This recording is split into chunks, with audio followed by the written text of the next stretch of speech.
Hello friends, welcome to let's achieve NET JRF में आपका स्वागत है मेरे यूट्यूब चैनल पर। जैसे कि आपको थंबनेल से पता चल ही रहा है कि हमारा आज का टॉपिक प्रिजम्पटिव टैक्सेशन से रिलेटेड है, जो यूजीसी नेट पेपर 2 कॉमर्स में इनकम टैक्स का पार्ट है, जिसमें बहुत ज़्यादा क्वेश्चन यूजीसी नेट एग्ज़ाम में पूछे जाते हैं। क्योंकि जो ये करंट टॉपिक है, इनसे ही ज़्यादा क्वेश्चन देखने को मिलते हैं, क्योंकि जो टॉपिक पुराने हो चुके हैं उनके बारे में स्टूडेंट्स को ज़्यादा नॉलेज है। तो ये प्रेजेंटिव टैक्सेशन है, ये करंट का हॉट टॉपिक है, जिससे ज़्यादा से ज़्यादा क्वेश्चन देखने को मिलते हैं। तो हमारा आज का टॉपिक यही रहेगा, जिसमें हम इसको पूरा कवर करने वाले हैं। जो इसके सेक्शन हैं 3 हैं, 44 AD, 44 ADA और 44 AE, जिसमें हम इस वीडियो में हम इन तीनों सेक्शन को कवर करने वाले हैं। क्या होता है, क्या इनका डिफरेंस होता है, इनके अंदर क्या क्या होता है। तो वीडियो स्टार्ट करने से पहले आप चैनल को सब्सक्राइब कीजिए, लाइक कीजिए और शेयर कीजिए, ताकि मुझे आगे ऐसे ही वीडियोस बनाने की मोटिवेशन मिले और मैं ज़्यादा से ज़्यादा वीडियोस आपके लिए बनाऊं। मेरा मोटिव ये है, मैं हर यूनिट की एक वीडियो कंप्लीट कंबाइंड करके, जिसमें सारे टॉपिक्स हों, पूरा सिलेबस कवर हो, जिसमें पीवाईक्यू के भी जो क्वेश्चंस होते हैं वो भी कवर हो, मैं आपके लिए जल्दी ही वो वीडियो भी लाने वाली हूँ। और जो ये शॉर्ट वीडियोस होती हैं वो तो मैं आपको डेली बेसिस पे प्रोवाइड करती ही रहूँगी, क्वेश्चन के साथ भी और वैसे भी जो टॉपिक अभी करंट में चल रहे हैं। तो आप ज़्यादा से ज़्यादा वीडियो को लाइक कीजिए और चैनल को सब्सक्राइब कीजिए, और जो वीडियोस होती है उनको शेयर कीजिए, ताकि जो इंगेजमेंट है वो इंक्रीज़ हो और मुझे मोटिवेशन मिले। Thank you so much. तो वीडियो को स्टार्ट करते हैं। प्रिजम्पटिव टैक्सेशन क्या होती है?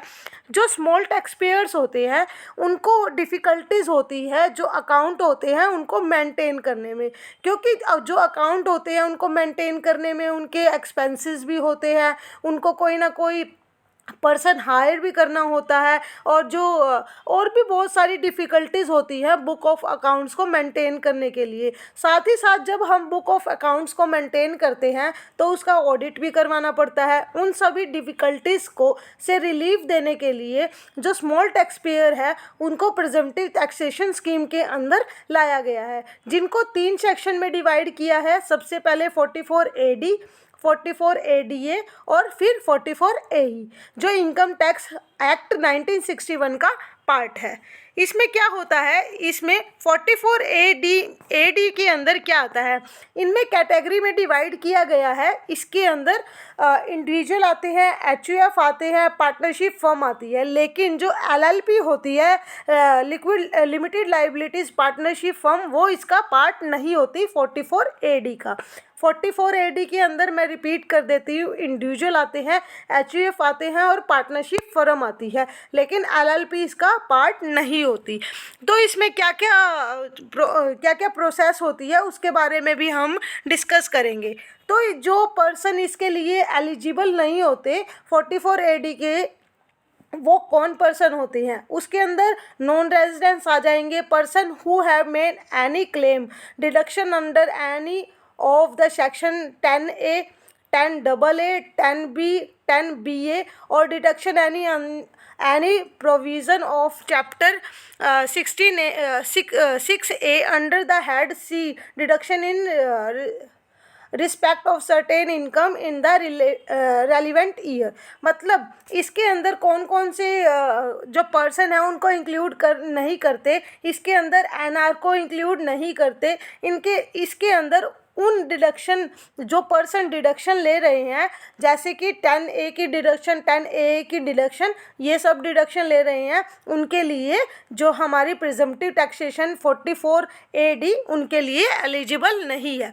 A person carry on any agency business, उनके लिए भी ये एलिजिबल नहीं है। A person carry on profession as referred to subsection 1 of section 44 AA के अंदर भी जो पर्सन प्रोफेशन को कैरी कर रहे हैं वो भी इसका पार्ट नहीं है। A person carry income the nature of commission on brokerage insurance agent, वो भी इसका पार्ट नहीं है। उसके बाद कंपनी और LLP तो मैंने आपको बता ही दिया, 44 AD का पार्ट नहीं है। 44 AD का पार्ट कौन है? इंडिविजुअल है, HUF है, पार्टनरशिप फर्म है। ये इंडिविजुअल एचयूएफ और पार्टनरशिप फर्म ये 44AD का पार्ट नहीं है। इसके अंदर ना तो बिजनेस आएगा, ना प्रोफेशन आएगा, ना LLP आएगी, ना कंपनी आएगी, ना नॉन रेजिडेंस आएगा। और जो डिडक्शन ले रहे हैं 10A, 10AA, 10BA, 10 इन सब की डिडक्शन वाले पर्सन को भी इसके अंदर इंक्लूड नहीं करेंगे। तो इसके बाद आते हैं हम इसकी कौन कौन सी जो इसके बाद है 44ADA। 44ADA के अंदर क्या आएगा? 44ADA के अंदर हम रेजिडेंस इन इंडिया को इंक्लूड करेंगे, जिनकी 44AD तो हमारा इंडिविजुअल एचयूएफ और पार्टनरशिप फर्म के लिए था, लेकिन जो 44ADA है वो हमारा किन के लिए है? वो बिजनेस और प्रोफेशन के लिए है, प्रोफेशन के लिए है, जिसमें प्रोफेशन जैसे कि लीगल प्रोफेशन हो गया, मेडिकल हो गया, इंजीनियरिंग हो गई, आर्किटेक्ट हो गया, अकाउंटेंसी हो गई, टेक्निकल कंसल्टेंसी हो गई, और ये सब जो प्रोफेशन होते हैं ये सब इसका पार्ट बनते हैं। जिसके अंदर क्या होती है? इसके अंदर एक सर्टेन लिमिट होती है, उस लिमिट तक ही हम प्रिजम्पटिव टैक्सेशन स्कीम के अंदर इंक्लूड करते हैं। जिनकी ग्रोस रिसिप्ट और टर्नओवर फाइनेंशियल ईयर में 50 लाख से ज़्यादा नहीं है, उन्हीं पर्सन को 44ADA के अंदर इंक्लूड किया जाएगा। नोट में पढ़ते हैं क्या है। The financial act 2021 has amended provision of section 44ADA to define eligible SSC. मतलब 44ADA के अंदर जो एलिजिबल एसएससी है उसको लेकर अमेंडमेंट हुई है। Assessment year 2021-22 the benefit of section 44ADA is eligible only in case of assessee who is an individual or a partnership firm other than a LLP as defined under clause or subsection 1 of section 2 of Limited Liability Partnership Act 2008 who is a resident in India. A person who claim that his profit and gain from profession are lower than the profit and gain specifically less than 50%, and the total income exceed the maximum amount who is not chargeable of tax, then he is required to maintain the book of account. तो जो क्या होता है इसके अंदर क्या बोला गया है? इसके अंदर उन्हीं पर्सन को अलाउड किया जाएगा जो कि इंडिविजुअल है, पार्टनरशिप फर्म है, LLP को इसके अंदर इंक्लूड नहीं किया जाएगा। आपको इतना डिटेल में इसके अंदर नहीं पूछा जाता, तो इसको ऐसे पढ़ते हैं। तो हमारा थर्ड सेक्शन क्या आता है? थर्ड सेक्शन आता है प्रिजम्पटिव टैक्सेशन 44AE के अंदर। एनी पर्सन, इंडिविजुअल हो या एचयूएफ फर्म, कंपनी, वो सभी इसके अंदर इंक्लूड होती है जो कि बिजनेस कर रही है, हायरिंग और leasing of goods carrying, and who does not own more than 10 goods carry at the time during the year. 44AE के अंदर हम किन पर्सन को इंक्लूड करते हैं? उसमें हम इंडिविजुअल भी हो सकते हैं, एचयूएफ भी हो सकते हैं, फर्म भी हो सकते हैं, और कंपनी भी हो सकते हैं, जो ऐसे बिजनेस में इंक्लूड हैं, जो ऐसे बिजनेस में इंगेज है, जो कि या तो हायरिंग से रिलेटेड है या लीजिंग से रिलेटेड है, जिनकी मोर देन उनके पास 10 से ज़्यादा आइटम्स नहीं होनी चाहिए, जिनको वो हायर कर रहे हैं या लीज पर सर्विस प्रोवाइड करवा रहे हैं फाइनेंशियल ईयर के अंदर, वो इसके लिए एलिजिबल होते हैं। What are the benefit of disclosing income under the presumptive taxation scheme? मतलब प्रिजम्पटिव टैक्सेशन स्कीम के अंदर जो हम अपने इनकम को डिस्क्लोज करते हैं तो उसके बेनिफिट क्या होते हैं? तो सबसे पहले आता है no need to maintain book of account. सबसे पहले हमारा बेनिफिट क्या होता है? जो स्मॉल टैक्स पेयर्स होते हैं उनको बुक ऑफ अकाउंट मेंटेन नहीं करना पड़ता, और carry out income tax audit of accounts, उनको ऑडिट भी नहीं करवाना पड़ता as prescribed under section 44AA और 44AB।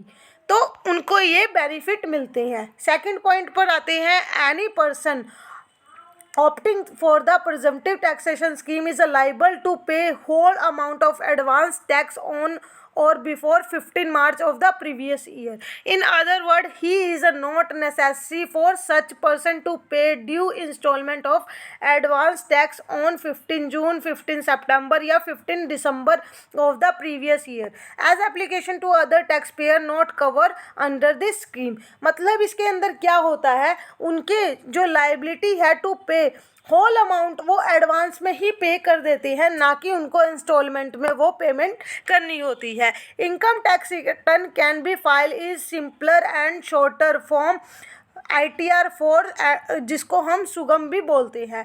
तो इनको क्या बेनिफिट होता है, जो इनकी ITR फाइल होती है वो सिंपली और शॉर्टर होती है.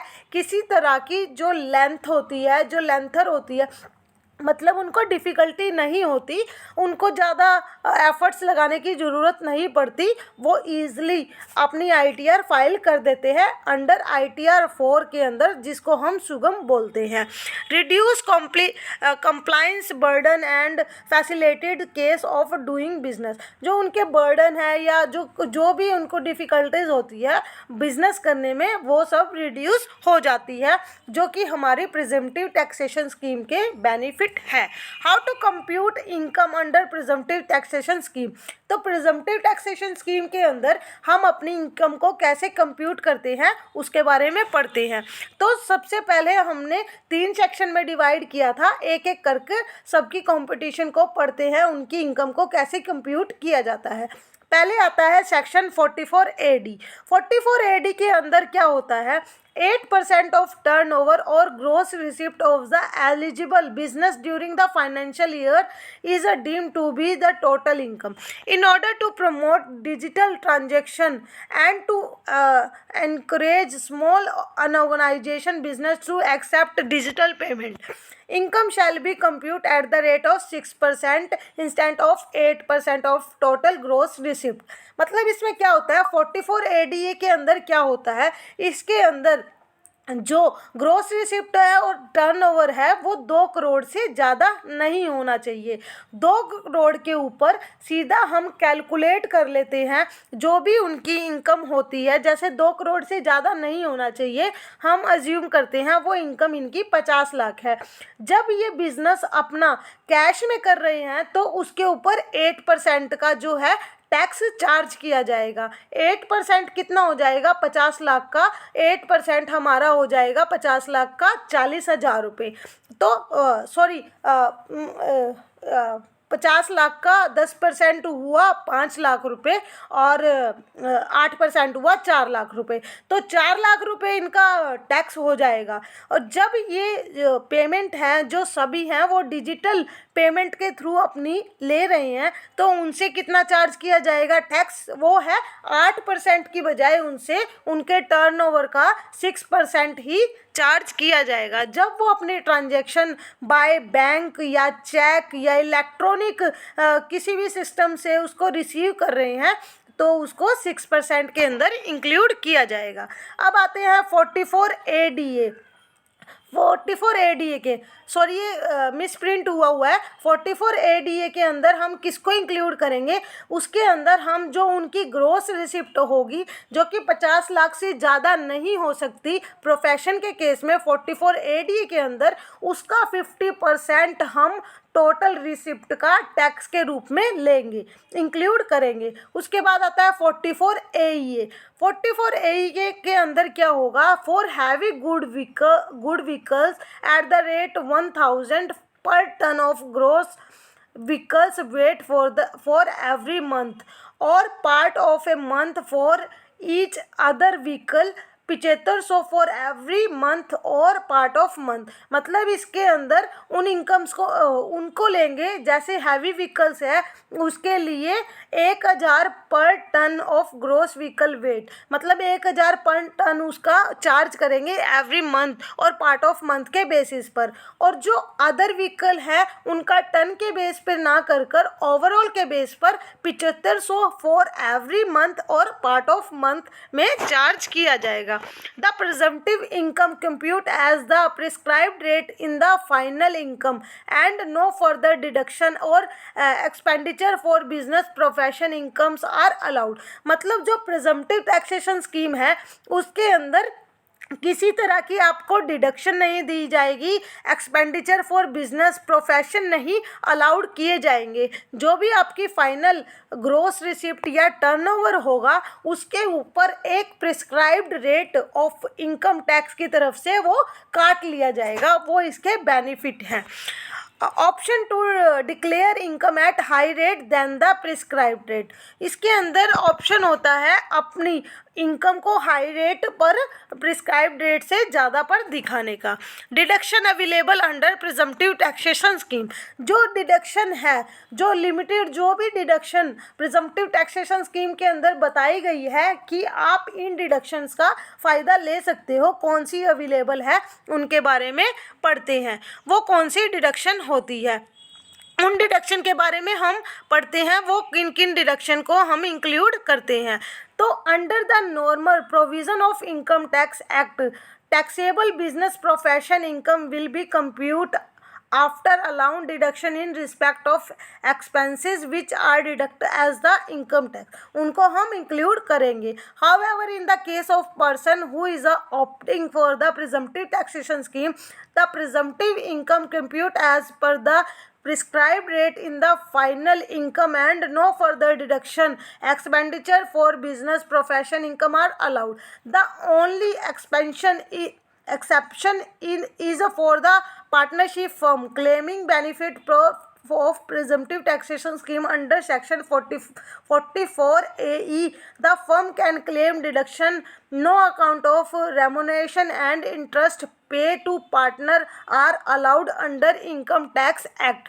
मतलब जो पार्टनरशिप मतलब जो बिजनेस और प्रोफेशन के लिए तो उन्होंने जो डिडक्शन है और जो एक्सपेंडिचर है वो इसके अंदर इंक्लूड नहीं करेंगे, लेकिन इसके अंदर जो पार्टनरशिप फर्म है उसको बेनिफिट दिया गया है कि जो सैलरी होगी, रेमुनेशन होगा और जो इंटरेस्ट पे किया जाएगा पार्टनर को, उसके डिडक्शन प्रिजम्पटिव टैक्सेशन स्कीम के अंदर सेक्शन 44 ए के अंदर उनको इंक्लूड की जाएगी, दी जाएगी। No separate deduction on account of depreciation is available. However the written down value of any asset use in such business shall be calculate as it depreciation as per section 32 is claimed and have been actually allowed। जो section 32 के अंदर जो depreciation होगा assets का उसको इसमें allowed किया गया है।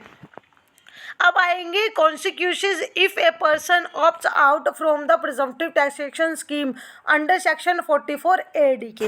If a person opts for presumptive taxation scheme then he is also required to follow the same scheme for the next 5 years। यदि कोई पर्सन प्रिजम्पटिव टैक्सेशन स्कीम से बाहर चला जाता है तो उसको रिक्वायर्ड है वो सेम स्कीम को नेक्स्ट 5 ईयर तक फॉलो करे। If he fail to do so, then presumptive taxation scheme will not be available to him for the next 5 years। अगर वो उस स्कीम को फॉलो करने में मतलब फॉलो नहीं कर पाता किसी भी बाई चांस या किसी भी रीज़न से, तो जो प्रिजम्पटिव टैक्सेशन स्कीम के बेनिफिट हैं या जो प्रिजम्पटिव टैक्सेशन स्कीम है उसके लिए अवेलेबल नहीं होगी नेक्स्ट 5 ईयर तक, वो कैंसिल हो जाएगी। Further, he will be required to maintain book of account and he will be also liable for income tax audit for the assessment year in which he opt out from the presumptive taxation scheme if his total income exceed the minimum taxable limit। मतलब फिर उसको book of account भी maintain करने पड़ेंगे और tax audit भी करवाना पड़ेगा असेसमेंट ईयर में। Can be higher and lower income can be declare under presumptive taxation scheme. क्या आप प्रिजम्पटिव टैक्सेशन स्कीम के अंदर अपने इनकम को ज़्यादा और कम दिखा सकते हो? ए पर्सन में voluntary disclose his business income at rate more than Dooj prescribed under section 44 AD, 44 ADA and 44 AE। A person can declare his income eight A rate lower than those prescribed income under section 44AD, 44ADA, 44AE. However, then he is required to maintain the book of account and he goes to account audited as prescribed under section 44AE और 44AD the case may be. अगर वो अपनी income को जो prescribed rate है उससे कम पर दिखाता है तो उसको बुक ऑफ अकाउंट भी मेंटेन करने पड़ेंगे, ऑडिट भी करने पड़ेंगे सेक्शन 44AE AA और 44AB के अंदर। तो ये हमारा प्रिजम्पटिव टैक्सेशन से रिलेटेड मैंने आपको सब बता दिया, क्या क्या इसके मेन पॉइंट है, क्या कहाँ कहाँ से क्वेश्चन पूछे जाते हैं। जो 44AD है, 44ADA है और 44AE है, उसकी जो रेट्स हैं, उनकी जो टैक्स की लिमिट्स हैं, उसके जो रेट्स हैं, उन सभी से ज़्यादा क्वेश्चन पूछे जाते हैं। कौन कौन पर्सन इसके लिए एलिजिबल होता है, डिडक्शन में कहाँ कहाँ इंक्लूड होती है, कहाँ कहाँ इंक्लूड नहीं होती, मैंने सभी आपको बता दिया। तो thank you so much video को देखने के लिए। ज़्यादा से ज़्यादा वीडियो को लाइक कीजिए, शेयर कीजिए, सब्सक्राइब कीजिए। मैं जल्द ही आपके लिए पूरे इनकम टैक्स की एक वीडियो लाने वाली हूँ जिसकी प्रिपरेशन मैं स्टार्ट कर चुकी हूँ और आपको वो जल्दी ही देखने को मिलेगी। Thank you so much.